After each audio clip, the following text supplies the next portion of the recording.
নেপালের উত্তাল পরিস্থিতির জেরে শিলিগুড়ি কাঠমান্ডু বাস পরিষেবা বন্ধ করে দিয়েছে এনবিএসটিসি।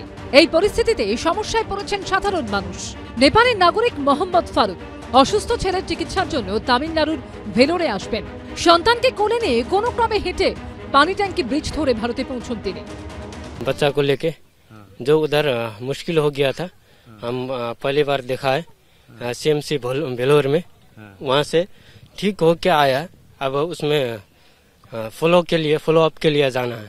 फिर आप कहाँ जाएगा? भेलोर जाएगा? हाँ, भेलोर जाएंगे। आसाम में ट्रेन है मेरा। এদিকে নেপালে পড়তে গিয়ে আটকে পড়েছেন বহু ভারতীয় পড়ুয়া। তার মধ্যে রয়েছেন এই রাজ্যের বাসিন্দাও। পশ্চিম মেদিনীপুরের ডেবরার বাসিন্দা বিনিতা মান্না। নেপালের বিরাটনগর মেডিকেল কলেজের দ্বিতীয় বর্ষের ছাত্রী তিনি। আমরা যেহেতু ফরেনার, তো আমরা প্রথমে কিছুই বুঝতে পারছিলাম না যে প্রথমে কি হচ্ছিল। প্রথমে কেউ কিছু বলছিল না, দিয়ে তারপর ধীরে ধীরে জানতে পারলাম যে এখানে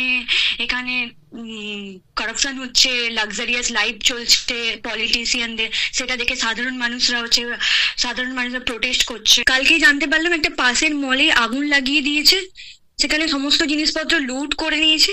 তারপর শুনতে পারলাম যে ইন্ডিয়ান যে একটা অয়েল পাম্প আছে এখানে পাশে, সেখানে আগুন লাগাবে বলে তারা প্ল্যানিং করছে। এটা কি বিরাটনগরে? হ্যাঁ, আর জেল থেকে সমস্ত কয়েদিদেরকে ছেড়ে দিয়েছে। সত্যি ওখানে সেফ ফিল করছে না, একদমই সেফ ফিল করছে না। সমস্ত রেপিস্ট, যারা মার্ডারার ছিল, সমস্তদেরকে জেল থেকে ছাড়িয়ে দিয়েছে। তারা এধার ওধার, মানে তারা এখন জেলেই নেই, এধার ওধার ঘুরছে। কান্ট্রিতে কোনো রুলস নেই। অ্যাকচুয়ালি আমরা ইন্ডিয়ান স্টুডেন্টরা মিলে আমরা ঠিক করেছি যে এখানে অ্যাডমিনিস্ট্রেশনে যাব। কবে নেপাল থেকে বাড়ি ফিরবে মেয়ে? উৎকণ্ঠায় ডেবরার পরিবার। আসার কথা ছিল 13 তারিখে টিকিট কেটে 14 তারিখে বাড়ি আসার কথা ছিল। কালকেও কথা হয়েছে একবার, তো ওরা মোটামুটি বেরাতে পারেনি আর কি, ওখানে গন্ডগোল হওয়ার। হ্যাঁ, একটু ভয় আছে, আমাদের মনে ভয় আছে।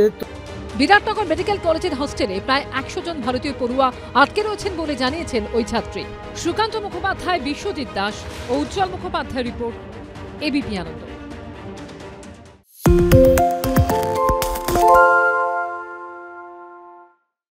সত্য অন্তহীন, সত্যের খোঁজও তাই, সত্য সন্ধানে তাই আমরা অক্লান্ত, অকুতভয়। এবিপি আনন্দ নতুন ভাবনার প্রতীক, যা মনে মুক্ত, তথ্যে যুক্ত এবং যাবতীয় সীমানার বাঁধন থেকে মুক্ত।